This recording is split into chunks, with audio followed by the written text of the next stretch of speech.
allow you share your story. Good day, Abibo, and good day, everybody. I can see that a lot of people are already watching me. So we're today on the Back to School series. We're speaking with Abibo, right? I don't know how to pronounce his other name.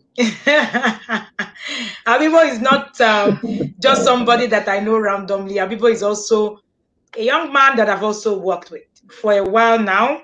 And even though we got connected online, his story is so interesting, amazing. And today, Abibo is sharing on the Back to School series. The Back to School series is brought to you by the Intentional Parents Academy and the Responsible Teens Academy. The Responsible Teens Academy is led by Etima Ome, and Etima Ome is right here in the studio. And Etima Ome and myself, we're going to be leading this conversation with Abibo. Abibo is our guest, and I am the founder of the Intentional Parents Academy, and my name is Wendy Ologi. Thank you so much, Abibo, for being here, and thank you for agreeing to do this with us. Thank you very much, Ma. Thank you very much, All Coach right. So, Wendy Abibo, we're just going to. and Tetima. All right. So we're going to just let you have the floor, share, the things that you need to share with us, and then we'll take it from there with the questions and all that. Just share with us your journey. As I know that I know a bit, but let me not let the cats out of the bag. Let us all sit down and listen. All right, everybody, you can go ahead.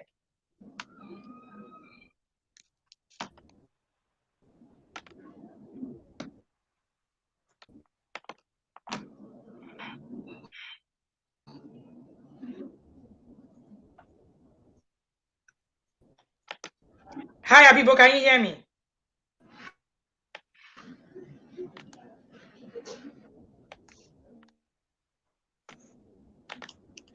Etima, are you there?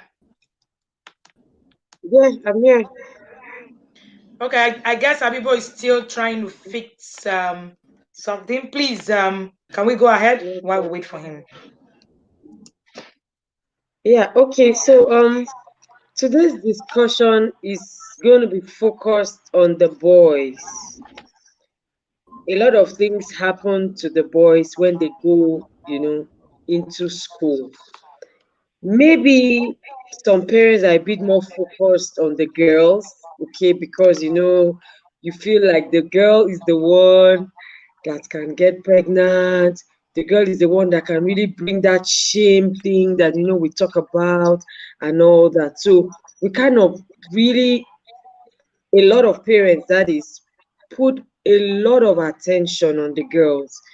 You're afraid sometimes that she's going to go out into that wild, wide world, and we forget that the boys also have issues.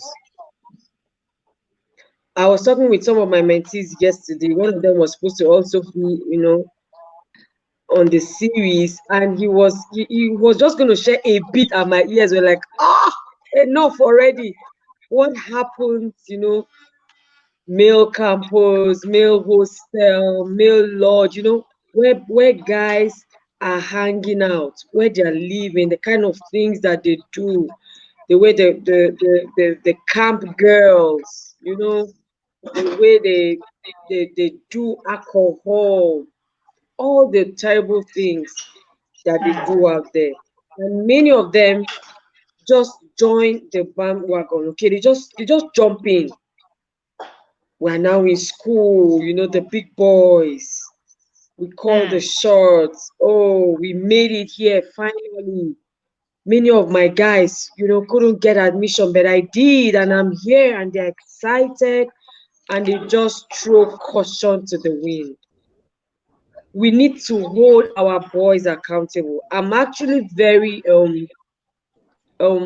should I use the word emotional about boys? Yeah, I want to hold boys accountable, from purity to academic excellence to character to godliness. I am leaving no boy out. I'm not leaving one boy out. I'm going to hold the boys accountable as well. Okay, so And so sorry, I'm I saying boys should also think be trained. I had.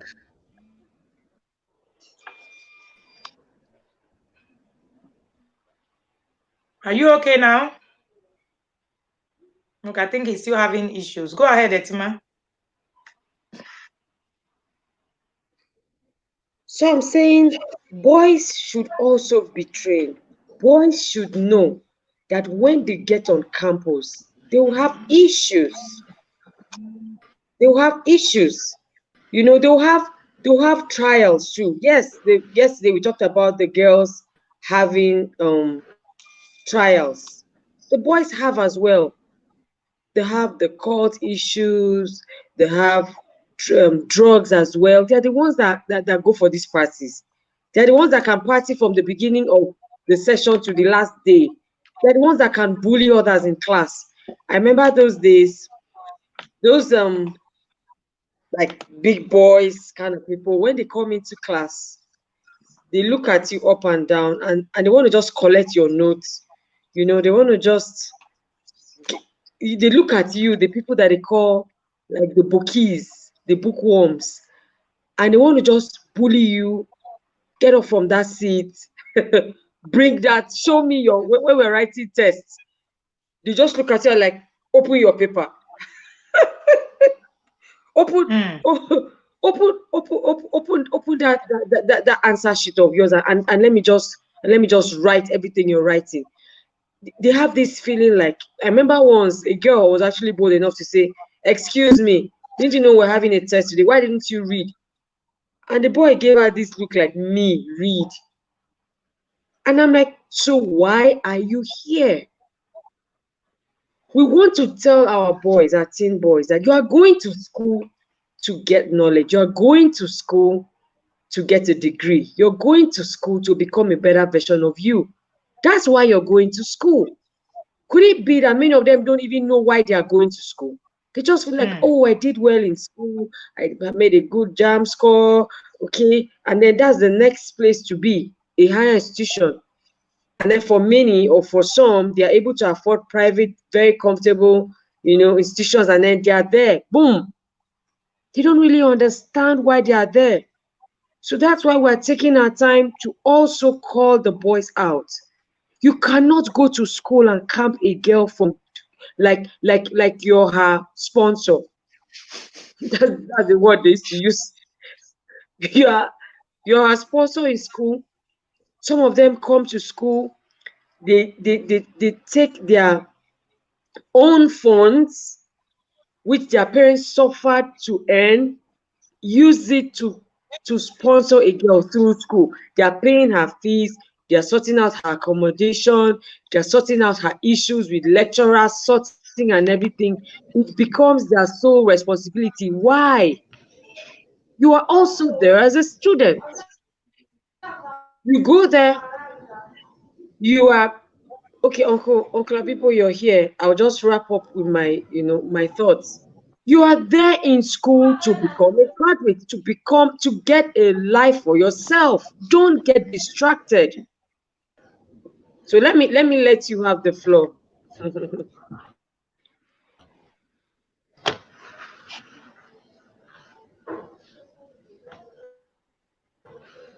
Hello, sir.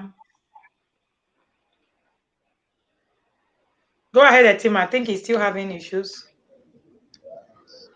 Can you hear me? All right.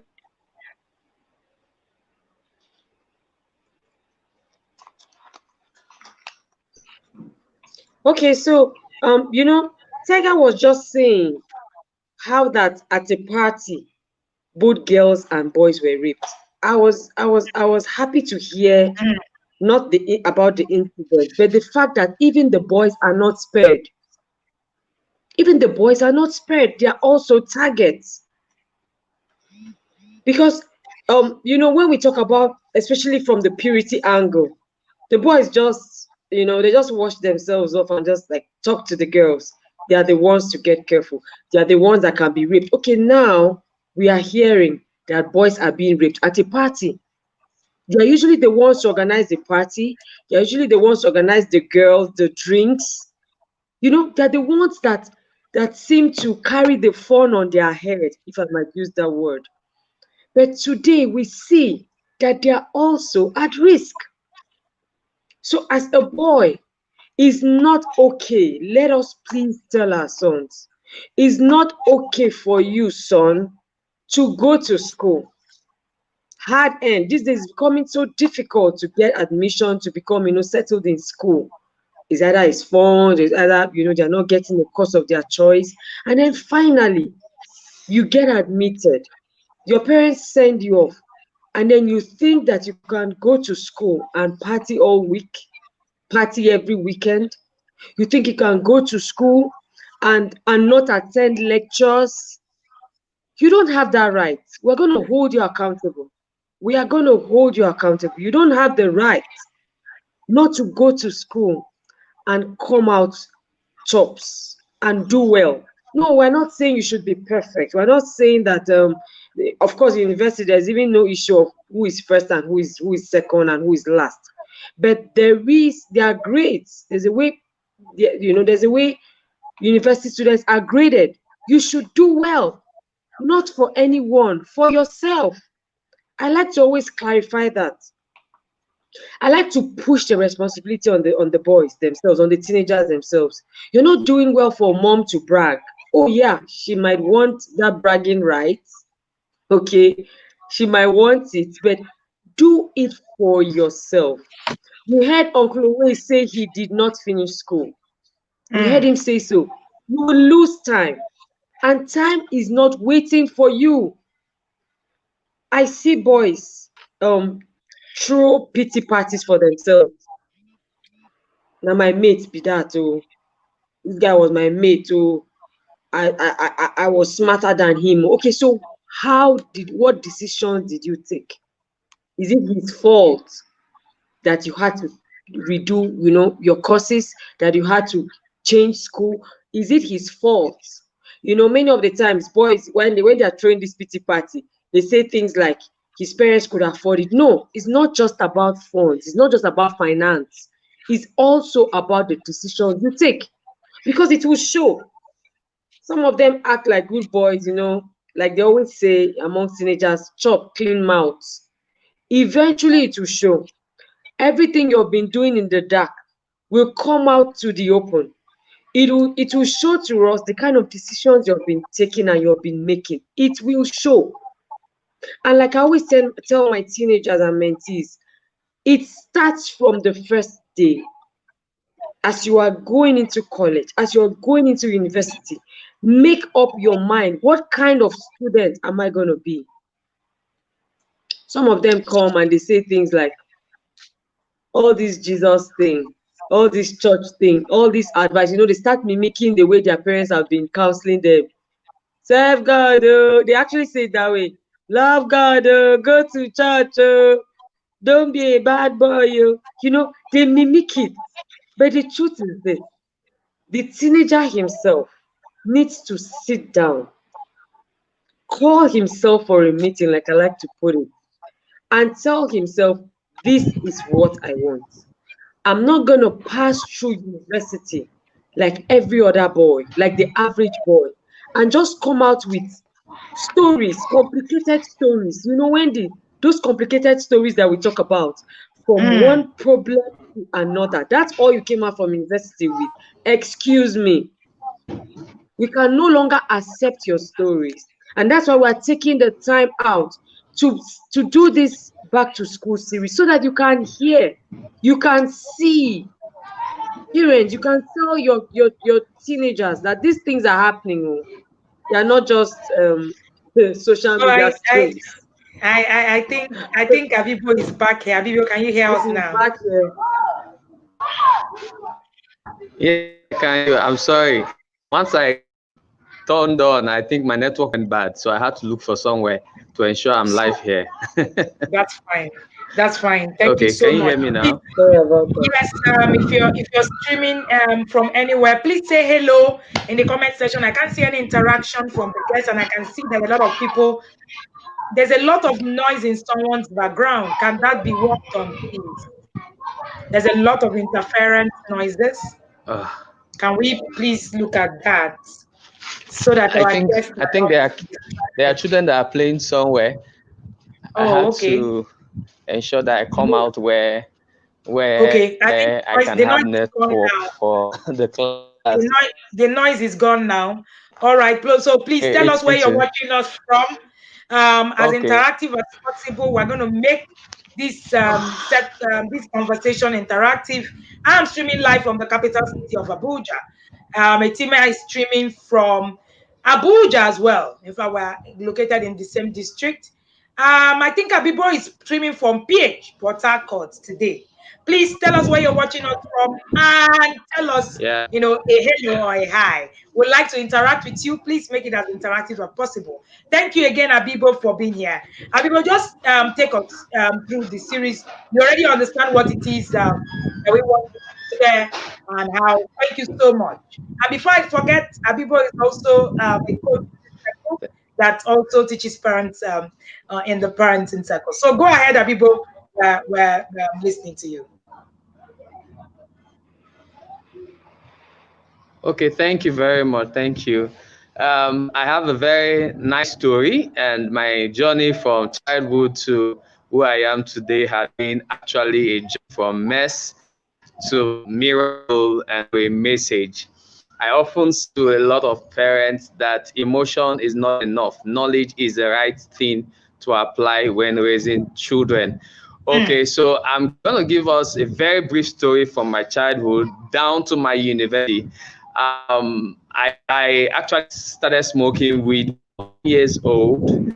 I was lonely, I was abused, I was rejected, I felt unloved. A lot of things happened to me as a child. I had a lot of drama with my elder ones and my parents. And through my journey as a teenager, I went through a lot. Now, because I have to be frank with this journey, my mom had always been the Christian. My dad was not yet a Christian then, but today he is. I was always a church boy, but the church boy got bad. 5 times I escaped initiation before I was 15. So from the age of 11 to the age of 15, I escaped initiation 5 times. And my mother never knew about it because there was no opportunity for me to talk to them about it. Why did I say so?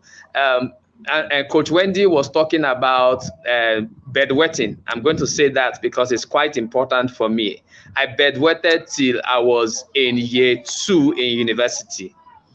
So it was a tough one. I remembered my parents would bring me out in the morning. Our well was the only well in our estate, in our community, where we had over 50 houses then, and there was only one borehole. And most of the times then, the borehole was not functional. So it was a government borehole. We stayed in a government residential area. So my parents would bring me out in the morning, strip me naked, and flog me 12 strokes of cane for bedwetting. And my classmates were always coming to our well to fetch water. So when I get to school, my classmates will tell me if I don't give them my meal, my lunch, they are going to tell the entire school that I bedwet. So I'll give them my food, emotional blackmail. I'll give them my food. And because I have to eat, there's something that needed to happen. I have to look for money to eat because I was starving.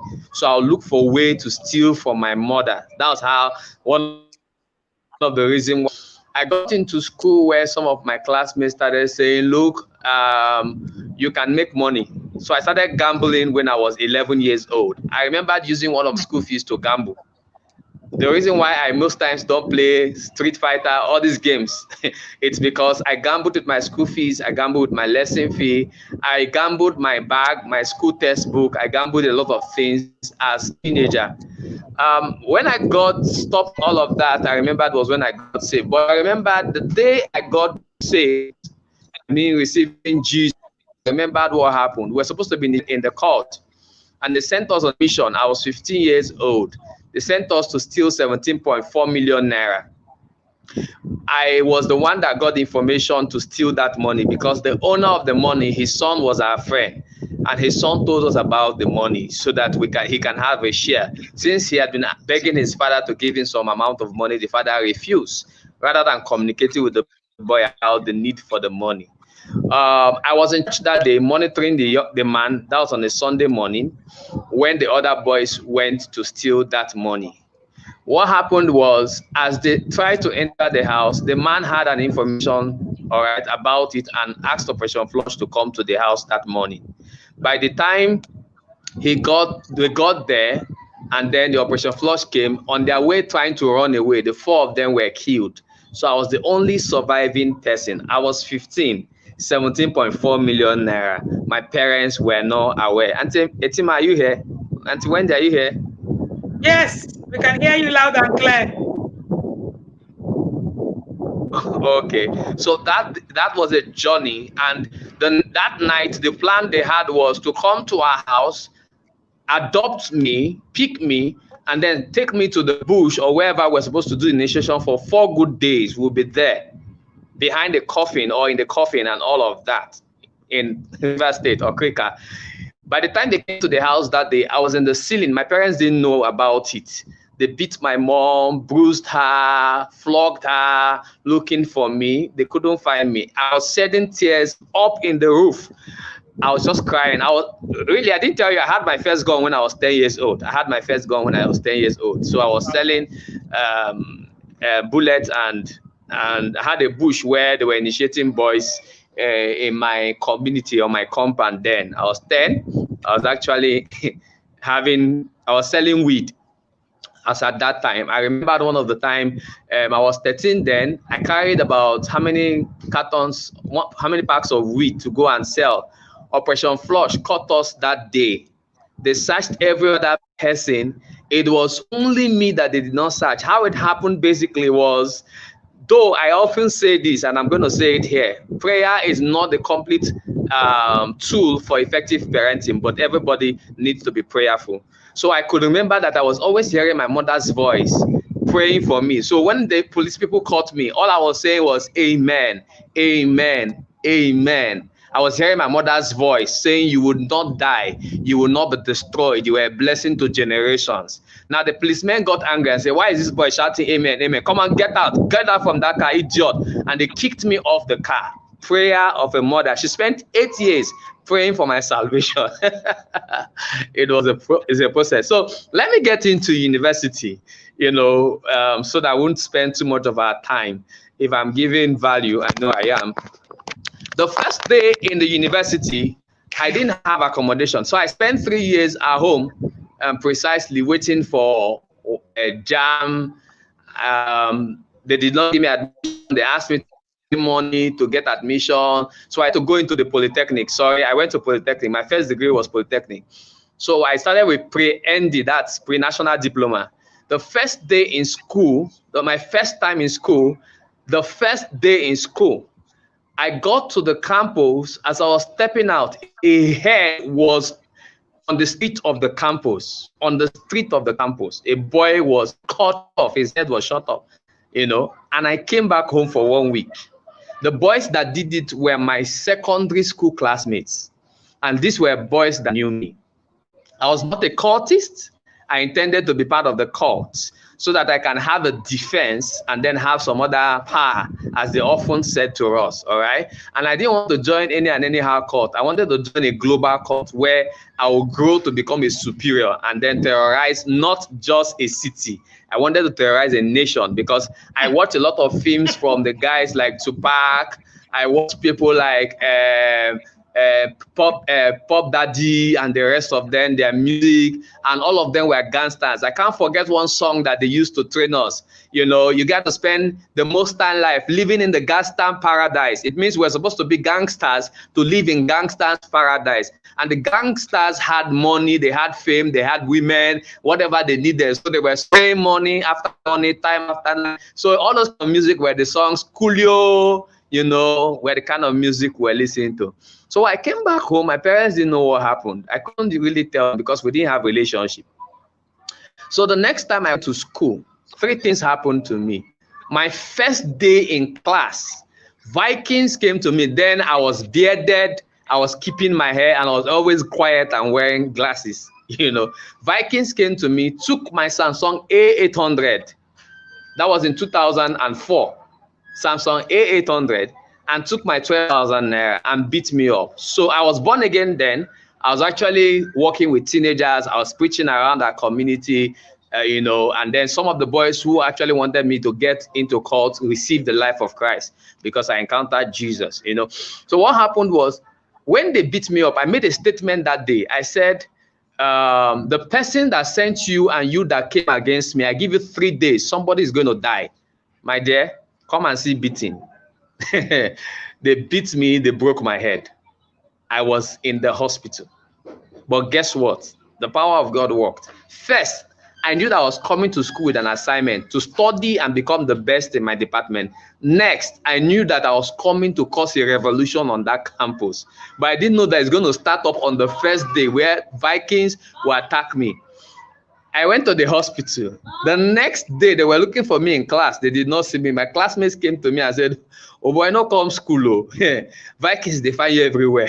The third day, I didn't know how they traced me to the hospital, the school hospital, and said, "Look, you have killed somebody.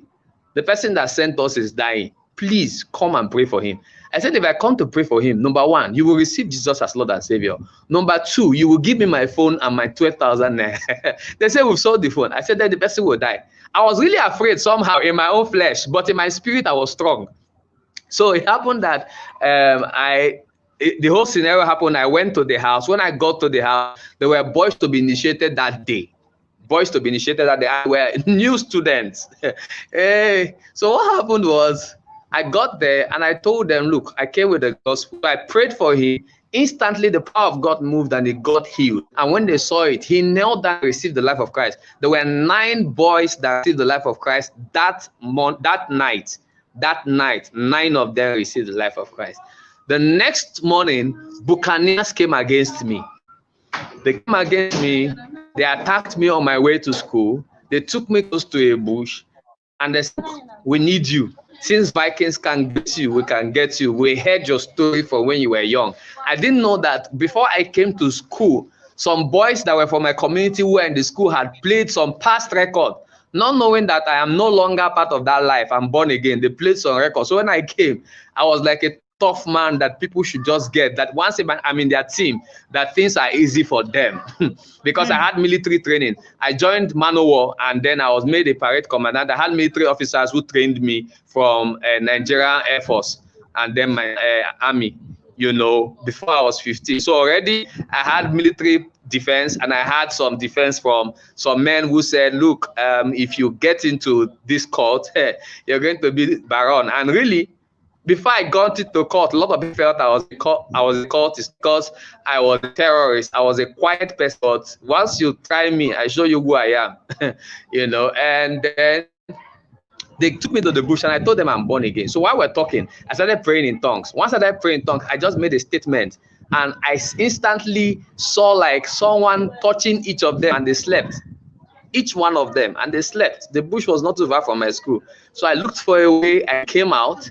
And then the man who saw me and was surprised. He said, you said if I should just come in, you want to enter court. Because possibly he knew that that's exactly where they. So I shared the story with him. Now they started calling me a tough man, a hit man. So I became a terror somehow in school. So those were one of the experiences I had. Now the other experience I had was because I was still bedwetting, I was sleeping in classroom, not on the bed. I didn't have accommodation. Talking with a friend who had a girlfriend, one of my senior students in school. So he was not around. And the girlfriend was with her friends. All right. I was in the house before they came. I didn't know she was a lesbian. So I was sleeping. They came, 4 of them. They stripped naked and tapped me. And when they tapped me, I woke up. Like, what's happening here? Let's come out, relax. Sabi woman. I said, come on, stop that rubbish. So they tried to, rape me and I forced myself out of the house, and that's how with boxers, they locked the door. I slept outside, the house that day. I went to another person's room, a girl, and I was like, these people like the house, this is not my house. Can I stay there? But I tell you, Auntie Tima, before the night fall, the girl wanted to act up the way. She was trying to touch me and I came out. So I slept outside. I cried that I was like, what kind of is this? What kind of life is this? Should I go back home? My parents did not pay for my school fees. I paid by myself. My parents were saying, look, just stay at home. But I said, no, I must go to school. What kind Mm. of life is this? So I slept outside. The next morning, I took my load, I had to start looking for where. I was keeping my load in a hostel. I had to meet one of my classmates while I was sleeping in class. So the next morning I'll come to change. Now, those experiences happened. I noticed that a lot of students were threatened and initiated into cult. I had some of those students came to me and then, shared their stories. So I joined fellowship. In fellowship, there were lesbians. In fellowship, there were homosexualists. In fellowship, some of them came in there, become your friends. And once they become your friends, they now come to the house, play, and then you go there, do the initiation. I remember one of the boys invited me to his house. I know that the boys were actually there. So by the time I got there, I sat down, they just came out and were like, oh boy, now turn. I told them, you don't know me. We are terrors in this campus. Have you not heard of Abibo? Go and ask in Reef Poly who is Abibo. Then I was actually a new student, but I just knew spiritual authority. First, I came into school with the consciousness that I'm born again. I had God inside of me. I know who I am. So the word of God that was inside of me had developed me. I came for studies, nothing else. I didn't come for woman. I didn't come for anything. It was studies. So they looked at it and said, look, this one is somebody that we cannot try. Let's leave him. So they chased me out the fellowship and said, look, we have to do something. People in this fellowship, cultists, and just come to the call, because what they do is one of the things I now did was I now began to study the cult system on the campus to know what the activities were on the activities of evangelism, so that I can use those activities to train the campus Christian body about what the cultists were doing. That was another part of the experience. So some of them were in church, some of them were in fellowship, some of them come in church to look for girls and then later threaten the girls. Some of them come to look for the boys that were in church who are not in faith and strong and later threaten them, and some of them from church to cults. All right, so I had some experiences because I was threatened on campus. I remembered when one of my classmates was used against me because I was brilliant. They told him to negotiate with me. So he was paying me to take him classes. So one of these days, he asked me to come to his house by exactly 2 o'clock for a lecture against a test we had. So by 2 o'clock, I wanted to go. When the Holy Spirit said to me, don't move, stay on campus. So before 2, he called me. I told him I'm on my way. I did not know that there was a setup that boys were already carried from Calabar to my campus, that's in River State.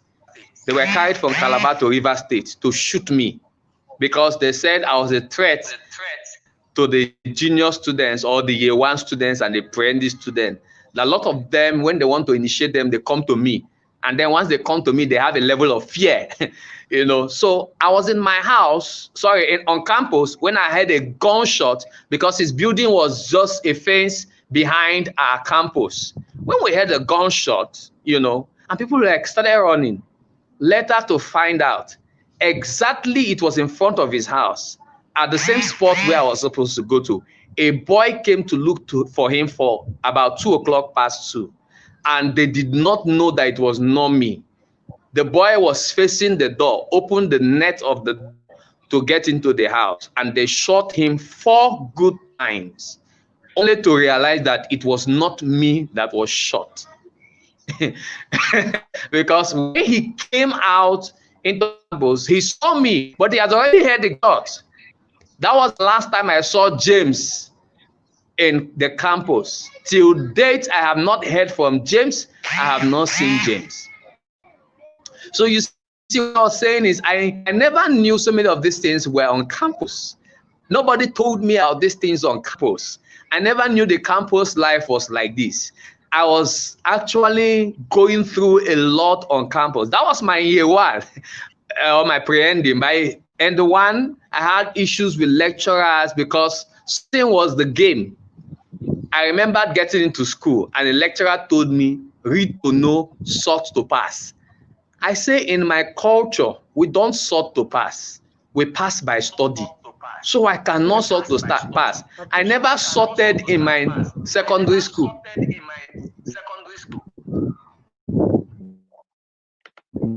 Are we together? I think I can hear my Yes, go ahead, Abibo. Coach Wendy. Are we together? Okay. Yes, I can hear. I can't sort in my secondary school. When I was writing WAEC, a pastor who was my teacher gave me expo. I thought he threw it back to him. And I told him, if others can do this, not you. He got angry with me. So not in my university I was sort. So when I told that lecturer that thing, the man said, I'm going to fail his course.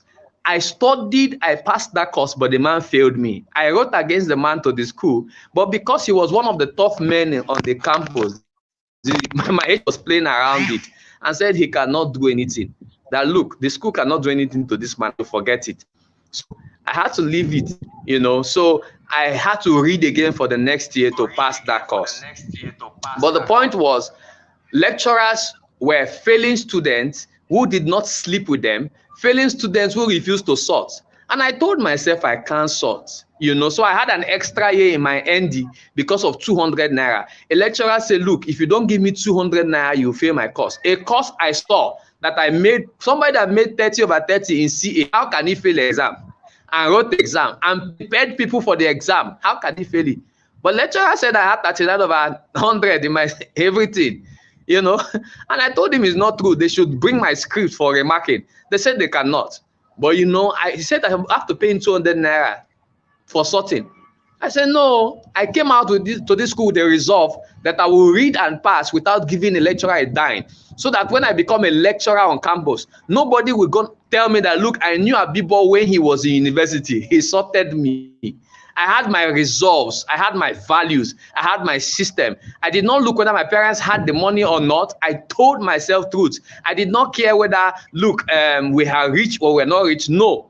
And part of the things I did was I studied and I took care of myself in school. I tell students today, I say, you don't have an excuse why you have to follow a lot of people. Curtis met me and said, if you come, we're going to give you money. Look, I told them that I managed, contentment was one thing I used. I remember that time, my parents didn't have. My father lost a lot. My mother had challenges. We had challenges at home, So what happened was, I remembered eating 5 cabin biscuits and I'll use cowbell, that 10 naira cowbell, twice. That's for 2 days to ensure I ate.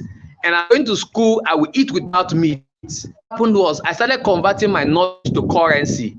I had to do tutorials and people are going to pay me to take them classes, and that was how I took care of myself. And later in my HND, I began to sponsor people who lived with me on campus. Let me give this little story too, because the campus life is one big life. It got to a point in the campus, in my HND1, I was the best student in my HND1, the entire school. I was on 3.98. When my lecturer was angry, he said, 1, tribalism, I was not from his tribe. 2, he was angry that I became an influencer on campus because almost everybody sought my counsel. And then when I became a fellowship president, JCCF coordinator precisely, JCCF coordinator, what happened was the rector said there should be no fellowship on campus again. If there should be a fellowship, it should be 1 day and 1 hour in an entire week, no Christian body. But he approved care guides. He approved some other groups. And I wrote him a letter. I said, sir, I just came into office. If you say it was fellowships that was making students to fail, can you give me just 1 term? I had a system in place where fellowship is going to be 1 hour, 30 minutes, and twice in a week. He said no. He got angry. I prayed, I came back to him. He got angry. He would not allow. So I made a statement then. I knew I made it in anger. I said, sir, you're not going to complete your tenure as a rector. So the rector picked it up, raised the panel against me. 14 times I was into panel to be expelled. Cultists were giving my picture. Military men were giving my picture. So one of the military men that was giving my picture, sorry, can I continue? I'm saying a lot of things right here. Oh, yes. I want to cut you so that we can bring you back to where we started from. Okay. I want us to take it back to where we started from, Abibo. Okay. I am particularly very yes, interested in the place where you were sharing about owning a gun at 10, selling weed at 13. I want to really understand. Is it that I know that we are talking about about what happens inside the boys' lounge in the college, right? The things that children are supposed to know. But before we get there, I really want to Yeah. understand when these things were Yeah. happening, didn't your parents know that you had those things with you? What happened exactly?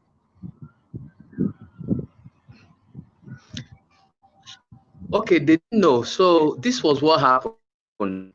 I was the boy that the entire family thought was at the black sheep. So I was rejected by my brothers too. You know that time where entire neighborhood gathered to share stories when we were young. I would come into that circle and my elder brother would tell me, your mates are not here. Meanwhile, my younger brother, I'm 7 years older than, was there. My neighbors that are my age mates were there. So you know when a child feels lonely, what happens is he will look for who accepts and loves him. So the people that accepted and loved me were already doing weed. They're already smoking. They're already carrying gun. So those are the circles that I got involved in. I stayed in a very rough environment where if you're not a cultist or you are not part of any social club, then you are not part of anything. You'll be abused, you'll be threatened, you'll be beaten, people will take from you. And then because I actually needed some money to gamble and to do other things, I had to start selling pure water. So when I sold pure water, I was selling pure water in the wrong environment. Then slaughter till now, I was going to slaughter. So when I got to slaughter one day, they took my pure water and did not pay. So I got angry and I followed them to where they were. And one of them saw me. That's why I now say if I want them to pay me the money, I should go and supply this wheat to so person. I went there and the person gave me big money and I returned it. I said, so they make money from wheat like this. Another day they carried me and said, go and supply to them. I said, let her doing it as my own business now. Since I know people that are going to sell this wheat. So my parents did not know because one, my brothers actually, in a way, let me use it quote and unquote, rejected me. I was not accepted in the circle where they played. I was not accepted in the circle where they were accepted. So I was always lonely. I was always feeling loneliness, rejection. So when someone is rejected and depressed, anything that comes into his mind that feel like will make him accepted is what he does. So by then there were boys that were coming around me and I taught them on how to take weed and they liked it. So since they liked it, I saw it as a business. I started making money from it and used it to gamble. So exactly what happened where. And I tell you the truth, most of the nights I would just keep in from my window and go to smoke and come back. That's why Tom now. Tom was my cure. I finished smoking, used Tom, used anything to wash my hands, and then I was off. So my parents were not aware because they were far. There was no relationship and connection. Interesting. And you shared something about bedwetting when you had started, and you were saying that this started because you had a lot of bedwetting and a lot of shaming out of bedwetting. Can you give us a background story also on that as well? That will also help a lot of parents. Yeah, I agree. Okay, I was bedwetting, and then my parents were like, "Why are you bedwetting?" I remember they took me to rehab bunking. Funny experience. Those days I was wet one night. This experience, my father does not attend to church, but that conference, when they heard of healing from rehab, they took me to rehab bunking. Bunking on my case. They brought me in front of rehab bunking. He laid his hand on me and prayed over me. I got back home that night. I bedwetted 4 good times. Wahala, they flogged me. They flogged me. Now, when they flogged me, they actually shamed me. They bring me in front of the entire compound. Tell me shame. You know your mates bedwet. Go on the bedwet. And there were times my parents carried me to wear the boxers I used to bedwet inside my school uniform. I know how pee can stink when the sun rises. Auntie, Miss Wendy, look at your face. I'm laughing. And I'll go in. So once the sun is about coming out, I'll leave the class and hide somewhere. Oh dear. I'll hide somewhere because I don't want anybody to perceive that odor. Hide in a class that is locked. People will knock that class. I will not open till school is over. I will just perceive it and die alone. So those shaming, and then my neighbors knowing about it, bedwetting, flogging. I told them flogging will not solve this problem. There was a time people came and advised them, use snake skin. When snake peel off his skin, use the skin. They used the skin and tied around me. It did not work. It did not work. They told my parents, cook this thing, use this one, use another one. My parents did everything. To the point my father was like, is it that this man of God was fake? Because after laying hand upon my son, he started waiting 3 times, 4 times, 5 times. This was a serious matter. In fact, the shame came upon me. I felt so bad. Do you have low self-esteem? I was depressed. Sometimes when I just classmates who are my neighbors, as they want to open their mouth, I'll bribe them. So for me to bribe them consistently, it means I have to steal to bribe them. For me to bribe them consistently, I have to take for my mother. So if I can't take for my mother, I have to play gamble to get money. I used my school fees to bribe. I used my school fees to play gamble, just to ensure that I came out of shame. So shaming cannot help. I know the day you were teaching about this, I was just resonating because till I was university in my head, that was when healing came upon me, and then I started looking at some symptoms, stress and the rest of that. They stopped me from playing. Playing did not stop me. They say it was excess play. I started sleeping by 5 p.m. in a walk. If I sleep by 5 before 7 p.m., I'm peace for bed. So it was tough. They were part of it was shameful. It was, a lonely moment. I remember they didn't allow me to travel. One experience that happened to me until when I can't forget. I love my auntie so much. My parents didn't allow me to travel. And I forced myself, I want to go and see my cousins. The day I traveled to my cousin's house, my cousin's mouth. We were sleeping. And and the thing moved into my cousin's mouth. They beat the hell out of me. Called me. In fact, I came back like a boy that they say, you are not needed in our family. Carry back. A job that was supposed to be for 3 weeks. It ended after one night. The next morning, first thing, I was moved down to my parents. And guess what?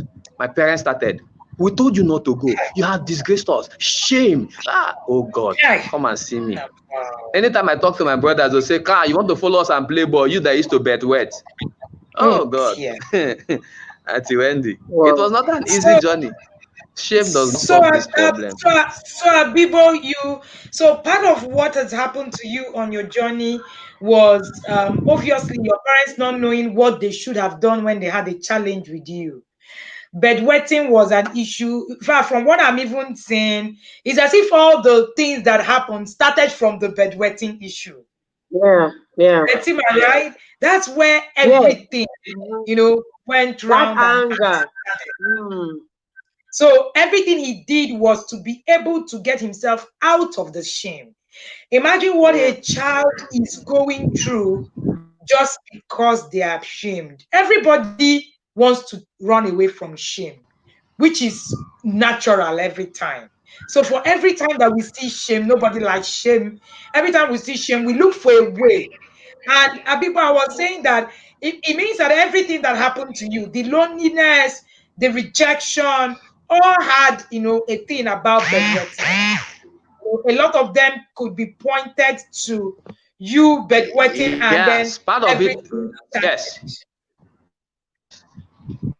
And your parents not knowing exactly how to deal with bedwetting. Because for them, it was a disgrace, it was a shameful thing. We just need to get the child. For every time that I share, I just shared something in the group. It's funny how we are streaming live, and there are conversations, and some things are really funny. Just when we finished Tega's class, at Tega's class, Tega said that there's a research that says that by 2025, that one in every family in Nigeria will have a drunk junkie in their home. That this is a so I reshared it. Very true. And you know what? I have looked at the comments. There are 43 comments on this stream, and only one person said, let's fight it now by inculcating good values in our children. Do you know that the other 40-something comments say, God forbid, it is not in my family. God, it will never happen to me. Somebody, what do you mean? Did they send you? Who are you? Are you a devil? I'm like, wow. Are we so much in denial about the things that are happening around us? I'm not talking about what happened yesterday. I'm talking about what is happening currently as we speak. The last comment that came in 6 minutes ago says, God forbid, not in my family. How do we begin to even solve this whole menace? Where do we start from? Where, parents do not even agree that these things happen. Parents don't even agree. They say, it's not my portion. Nobody, is it anybody's portion? I'm sure your mother, it wasn't her portion. Was it her portion? And people, was your mom not praying? It was not her portion. Like you often said, if you know better, you can parent better. She did not know how to connect effectively.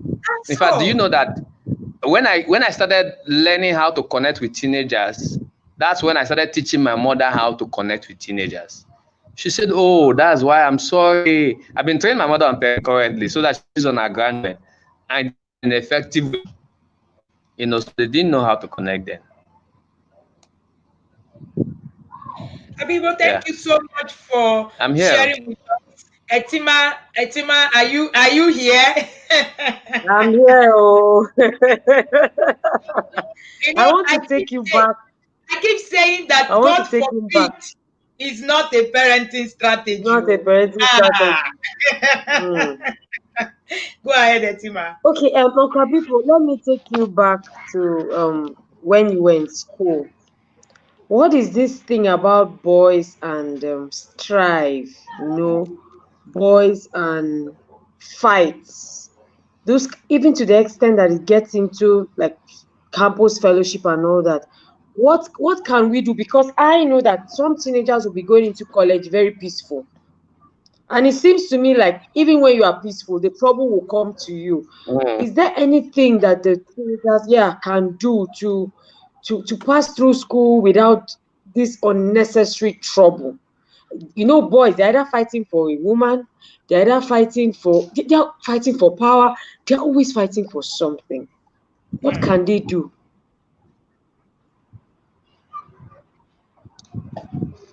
Okay, thank you, Auntie Tima. First of all, I think you must know who you are. Identity, it's very important. Identity, is identity with character.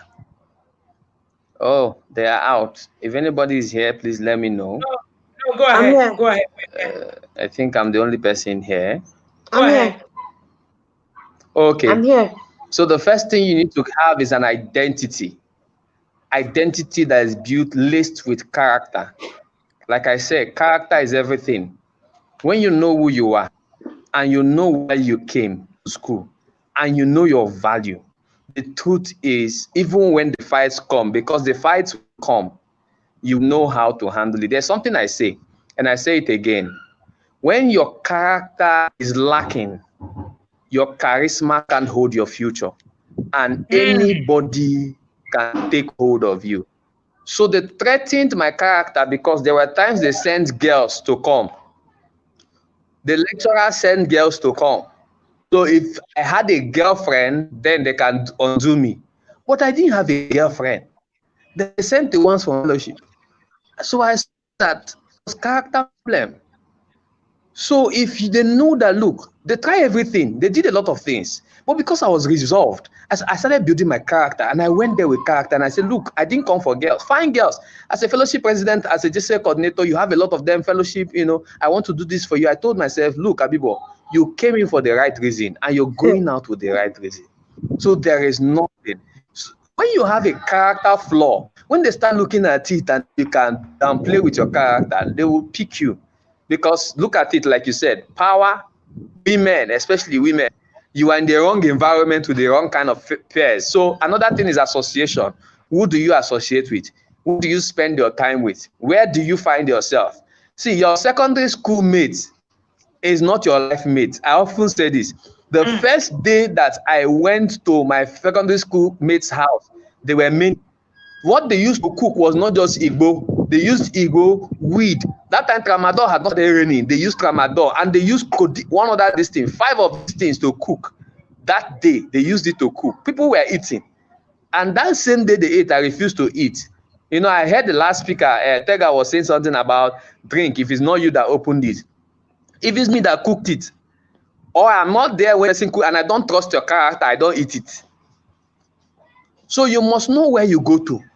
You must know what you take, because this fight is a fight for woman character.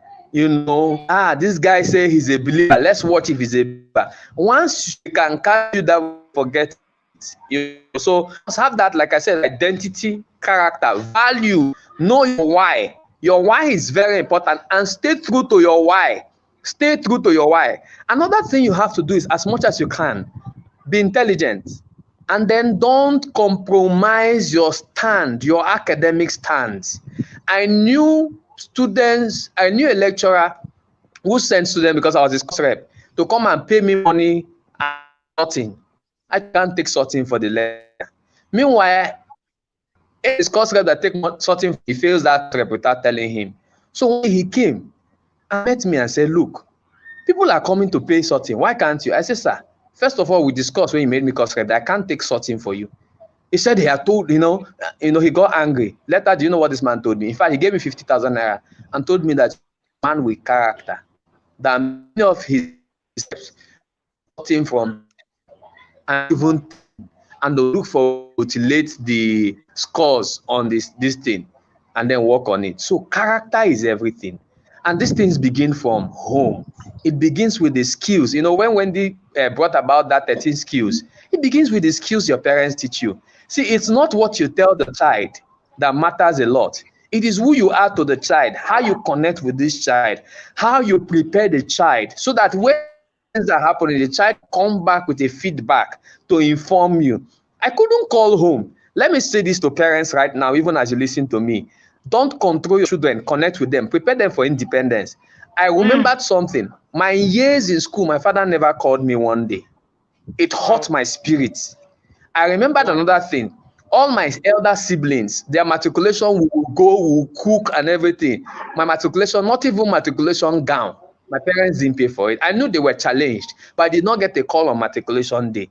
I borrowed the matriculation gown and the person insulted me for it. You know what that looks like? I added it with what I was experiencing at home, and I felt like, oh, even matriculation self, they can't even show up. In my matriculation, I used cabin biscuits to give people, just only cabin biscuit and pure water. I bought it with my own money. You know, so get involved in the things that are very, how would I put it? Make your children feel loved, accepted, and significant. That can help them stay true to their value. Because many reasons why some children on campus, play down on their values or compromise is because the love that you're supposed to give to them that helps the value to stay true is not there, is missing. Where love is missing, most times compromise will step in. Let me say that again. When love is missing, most times compromise will step in. So let the child know that whatever it is, the child is loved. And let the child know that whoever wants to give him cannot give him more than his character and integrity. Let me say this again. There is no money bigger than character integrity. Character integrity are the biggest currency every parent should and must teach their child. Let the child come to see the value of character integrity, so that no matter how they are giving, the child will not. Because, see, the cultists are going to give you money. They are going to tell you, don't mind Vikings. They don't even know what they are doing. Sometimes this is another thing they do. Sorry, let me say this clearly. One thing they did was, a Viking can send another Viking come and threaten you. Then when you are afraid, they will come as another group. So group A will come and threaten you. Group B will come and act as if they are fighting against group A to help you. You will now feel like group B are so interested in you and they love you, so you make them their friends. Guess what? Before you know it, one day both group A and group B will meet you the same day, and you'll find out that both of them. So they have schemes. I know some of their schemes. I've seen them. I've shared a lot of times with some cultists who are ex-cultists. Had shared with me when we were in school. They call them thunderbolts. Thunderbolts are ex-cultists who are in school, who start helping people who are threatened to be initiated, to hold their stand. So I say character, integrity, those values are part of the things that can keep you to this process. And the team, I was able to respond to your question.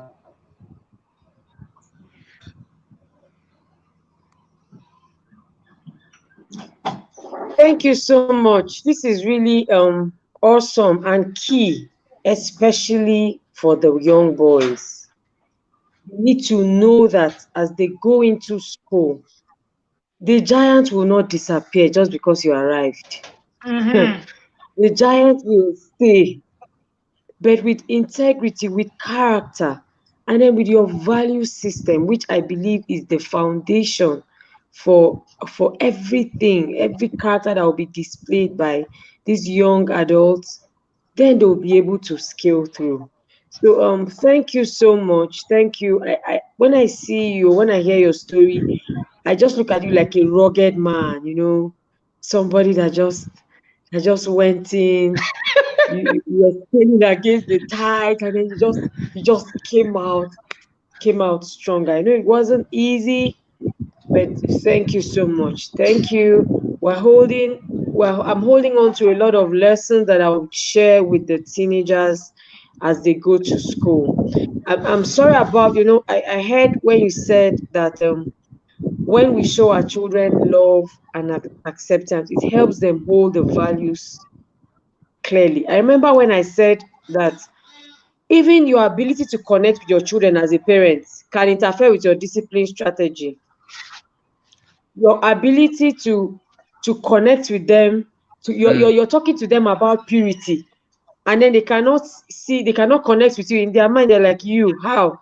Please.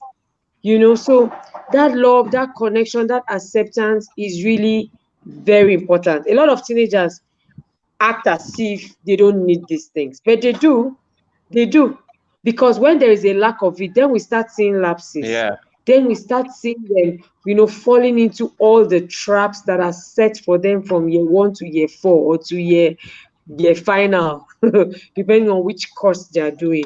So thank you so much. Thank you, thank you, thank you. We have a lot of learning points for our teenagers as they go to school. Like you said, it's not going to be easy.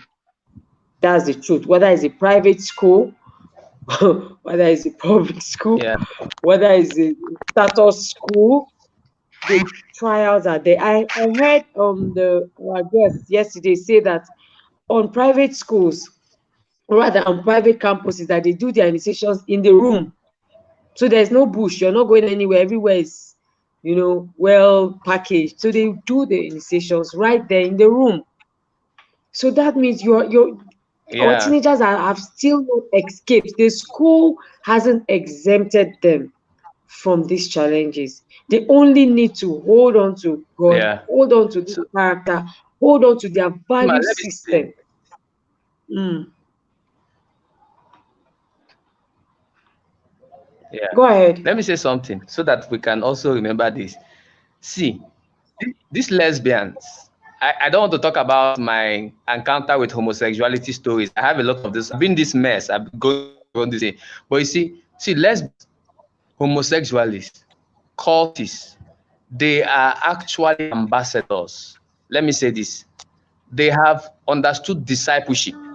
They have understood evangelism.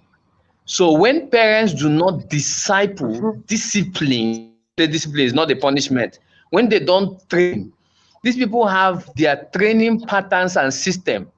Their strategies that if they don't catch you in year 1, they will catch you in year 2. If they don't catch you in year 2, they will catch you in year 3. If they don't catch you in year 3, they will catch you in year 4. So they don't give up. They have lecturers who are ready to and train. So they do consistent training. Regular, Hmm. if molding and building for the work. They are called into a ministry. They are called into discipleship. Wow. In fact, they used to do catch them young. They used to do, there are a lot of things that they do. I know it because I had a lot of girls who were threatened to get into lesbianism. There are a lot of boys who were also threatened to get into homosexuality. I was one of them. I got scholarship not knowing that it was homosexuality. My parents were not aware. Out of 764 people that traveled abroad for that scholarship, it was sponsored by my government. It was sponsored by a gay master that we knew in Port Harcourt, who is already dead now. My parents did not know. Out of 764 of them, only 6 of us opted out from Ghana. Out of 764. And I know some of them around my community who the parents did not know that who their children are now, they are homosexualists. They are gay. Because they pay them money. Look at the offer they give to us. Let me give you the offer. As at 2010, 300,000 naira per month. Toyota Camry, all accommodation, feeding, clothing, and everything free. You don't pay for anything. For the 4 months I was in that school, I never dime for anything. I was eating 4 times a day. I go to the gym every day. I never washed my clothes for any reason. 4 good months. So they actually hypnotize. They actually train you and prepare your mind to say a yes. How many parents can actually take their children through a right journey where they make decisions on their own based on mentorship, based on coaching? That's why I often say when parents just complain about their children, I say many times you are complaining because you did not do the right thing. You never did the right thing. I know the other person was sharing. You have to prepare your teenagers for independence, not for control. When you control them when they are home, when they get out, they're looking for independence. They'll meet the wrong set of people to give them independence. So I out of that because of value, like we're also saying, this value is what I teach you. Value, character, integrity is very important because without these things, this, like you said, these giants will not leave the university. They will be in this university. They are nurtured, they are trained. We knew people who left my school 2 years ago. They came to do discipleship, they do camp, they do mentorship, they train them, prepare them for the next assignment and generation. So they have this consistent thing. That's why it's even important that the campus fellowships right now on campus should actually learn some strategies and skills for discipleship because it's very important. Many of them don't know. That's why when I go to these are the things I do on camp because many of them don't know what these people know. Because they don't know, they think it's prayer that can solve the problem. Hey, it's a lie. People pray and then become homosexual. People pray and become. Prayer is good, but character cannot be prayer. Character can be trained by knowledge and decision. And so it's very key for them to put this strategy. Yes. Yeah. So these people read the Bible and they pick up strategies that the disciples use and they look at how they can use it in their own system to make the people come to their system. I say it because I've had ex-cultists who are believers now, and they share with me some of those things. Pick up the Bible, they look at Acts of Apostles, look at the discipleship system, and pick up strategies to grow these people from this point to another. When this man was sharing today, you saw what he was saying. From point 1 to point 2 to point 3, he became a don. All right? Those are the systems used, and it works for them. My question is, what systems are parents using to know that this person has passed the level of a novice to this other level, to this other level? When these systems, when Wendy talks about system and parents just complain, I pity them because let me say this and say it clearly. Every time you ignore the right thing to do as a parent, you are destroying generation, and it will fall to you because your children will suffer. It's not a prayer point. I believe in prayer. Pray a lot, and I teach about parenting with the Holy Spirit. But beyond that, the Holy Spirit wants us to have system. Even the Holy Ghost has system. That's why the Bible is written. So Christianity is not a place to displace systems that are necessary for the child development. And we need to understand that these children are growing. You have to grow with them. You have to grow with them, consistently grow with them. This year, I was telling Wendy, at lockdown, I bought her book for the first time. I finished that book in 2 weeks. I read it 3 times. I purchased about 14 parenting books that I can pay for. And I keep reading them. And some parents say, you're not a parent. Why should you be talking about parenting? Why should you be counseling? Wendy, go to her book. If you're hearing me, go to her book, Connect to Correct. The first page, she said, parenting is a learned skill. You have to learn the skill. Because you are a biological parent does not mean that you are a parent, you know how to parent. That is not it. We have children in my neighborhood, a 10-year-old child, 10-year-old girl has 2 children. 10-year-old girl has 2 children, has committed 7 abortions. And then those 2 children, she's a parent, right? What does she know? She lacks emotional intelligence, and she's staying with her own parents in the house. What the frustration. Sorry, I'm speaking from the point of, this is the point now. Guess what? And that girl now wants to get into year 1. She wants to leave her 2 children with her mother. Ask me, what has she been trained to know? What has she been trained to do? Don't you think she will go back into that university again? And then other bigger boys. If the boys that slept with her are boys that are cherewere, they stay in the environment, they don't have enough. These boys that are on campus that have money, some boys have money. They came to campus, and what they teach, they do is, they impregnate you about it. Otherwise, forget it. Some of them are not students. They show up to have girls. So they have the money, they have the girls. Let me tell you one of the things they told us then. They say, if you have the money, you have the girl. If you have the charisma, you have the girl. They never told us if you have the character, you have the girl.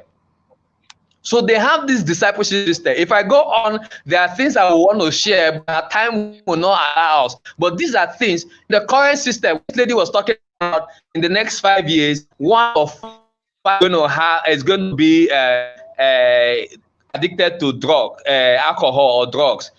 Let me say this. In Port Harcourt currently, if you have 5 boys around an environment, 2 of them are already addicted to drugs. Let me say it again. I saw a 7-year-old boy smoking codeine. Smoking, there's one they call a 7-year-old boy in a field. And then when I walked up, I was discussing with the boy. I told him, can I smoke a little? He gave me. And I'm like, oh, before I smoke, let me ask you, how is this helping your future? And say, which future? Forget that thing. My father, they take dope, Scara. What is that? My father, they take dope, Scara. So what he want to tell me? You know the next thing he said? Like father, like son, nah. Train up a child in the way he should grow. A Bobby, pochichon. Hey, now tell me, if the parent is actually involved in this mess, how then will the child be trained? So before you start talking about your child's character, ask yourself,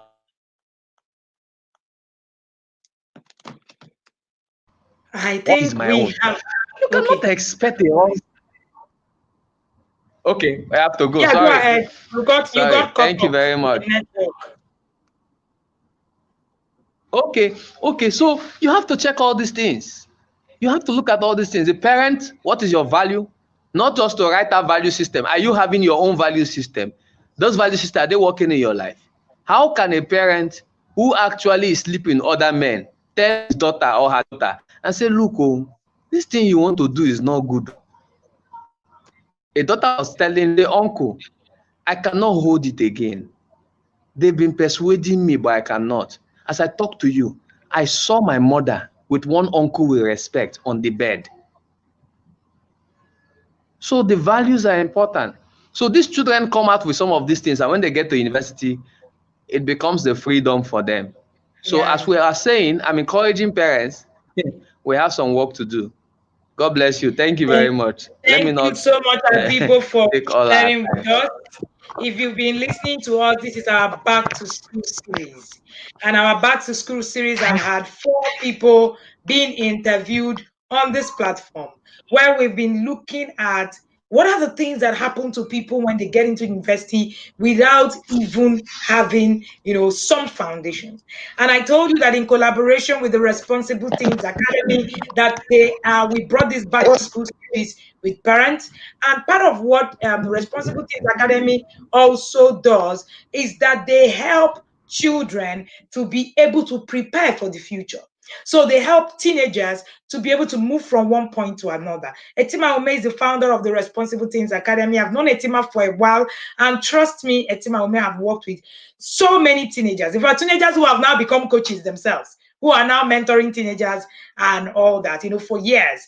And I met Etima as a teen teacher, right, in church, and Etima has gone even further to now do this with lots of structure. If you have a child who is supposed to get into school, who is in senior secondary school, who is trying to get into the university, please reach out to Etima. Enroll for that masterclass so that you can have those conversations and your children will learn. There's something that have reoccurred in all the things that we have spoken. God forbid is not a parenting strategy. Prayer is good, but prayer is not enough. Connection parenting is the way to go. Knowledge is the foundation of your parenting. The Bible says that my people perish for lack of knowledge, not just prayers. So you can pray and not do things. And people shared something that was very striking for me: discipleship, strategies. And when he was sharing it for me, it was striking. Strategies. And he said something: we are busy praying. What are the strategies that we're implementing? These people are taking this same strategy shared in the Bible, breaking it down, and they are putting it in perspective and using it to their advantage. What we are doing is that we are reading the Bible and we are shouting off the roof with the Bible. No strategies, no work, nothing.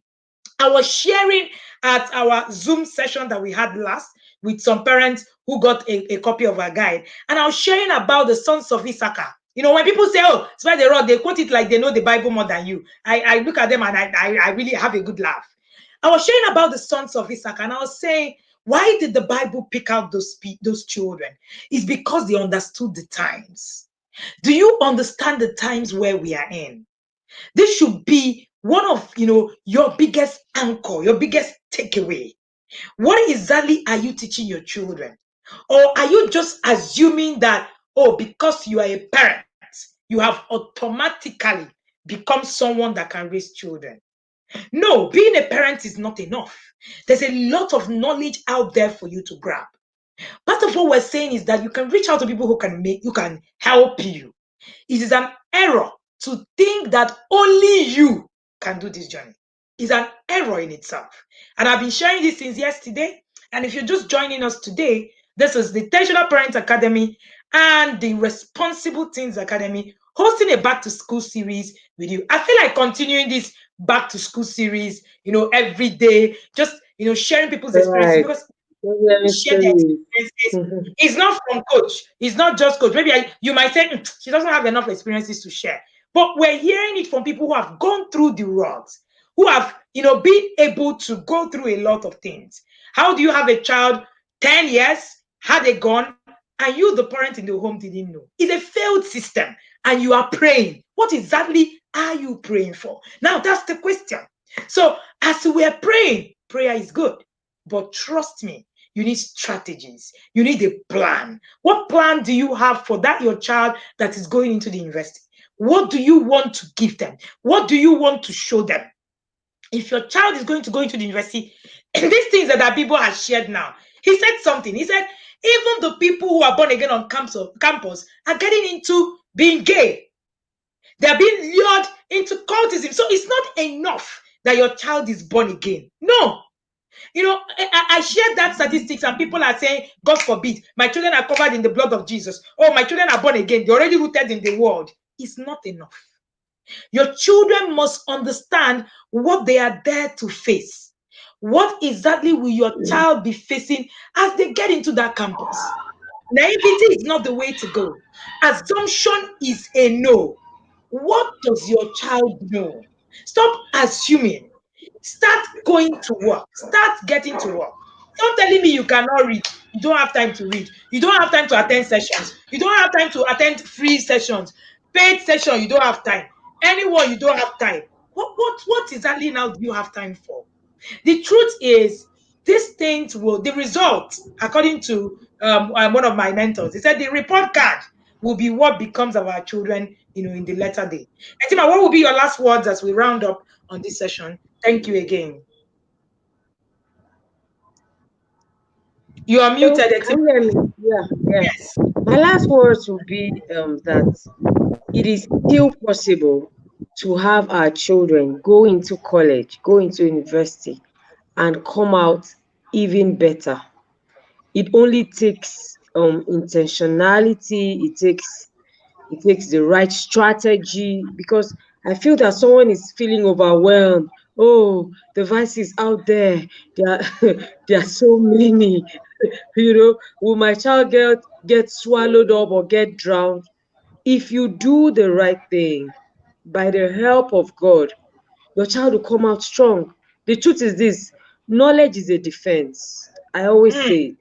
And mm, I found out that word is even in Ecclesiastes. mm, Knowledge, when they have this knowledge, they mm, just have the ability and capacity to know what to do part time. From mm. their relationship with God to the decisions to take to the character that they exhibit, everything will turn out right. Yeah, they will not be perfect, but they would know how to find their way back. Even in the mistakes, they will not be making complicated mistakes. There are some mistakes that leave a scar forever and ever. This would In just be fact, there was someone after the yesterday's session, Etima, somebody reached out to me and said somebody he knew on campus who was supposed to, was a head of a court, and then he went on and on. Today, the guy is born again, but guess what? He's a pastor in prison. He's serving a life sentence. He's serving a see, life sentence. that's it. Yeah. Forever, it's a scar on him.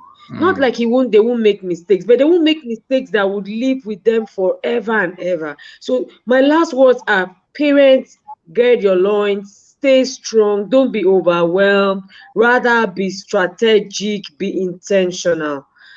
Take responsibility for what you need to do today. Pay for what you need to pay for today. Do what you have to do today, so that tomorrow and at the evening of your lives, you're just at peace, enjoying the blessings that God has given to you in form of your children.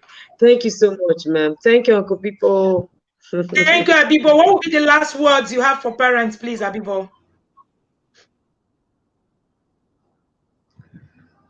Okay, thank you, Ma. My last words are: the campus are built by the family. If we raise the right children, we'll raise the right campus.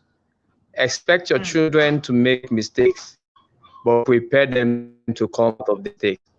Never give up on any child, because every child is a blessing to generations. Thank you for this opportunity. Thank you, Auntie Etima. Thank you, Coach Wendy. Thank you. Thank you so much, Auntie Etima of the Responsible Parents Thank you, Academy. sir. I would like to, and thank you so much, Abibo. It's such an honor having you. And of course, we're definitely going to have you more and more. I would like to quote Abibo as we close. Every time you ignore what you do as a parent, you destroy a generation. That should be something that you should, sit on as you go to sleep today. And I also say, if you do not pay the price today, you will pay the price tomorrow. Either way, you pay the price. The price might not be money, the price might be your time. The price might be money and not your time. It depends on what is the price per time. But there's always a price to pay. So either way, there is a price to pay. Thank you again, and thank you for having, joining us in this series. If you want to catch replays of all our series, you're going to catch them right on our YouTube channel. We're not having them on the Facebook group. All right, we're going to just have a few, but just catch all the replays will be on our YouTube channel, and you're going to have the Back to School series. Just search in the playlist, you will have the Back to School series, and you'll be able to catch up. Thank you again, and do have an amazing weekend. Don't forget, if you got a copy of our Sex Conversations Guide, that meeting today is at 7:30 p.m. and we're going to be on Zoom. Please send me a chat if you've not gotten your login details. We're going to be on Zoom sharing with you how you need to start these conversations. Thank you so much again, and do have an amazing evening.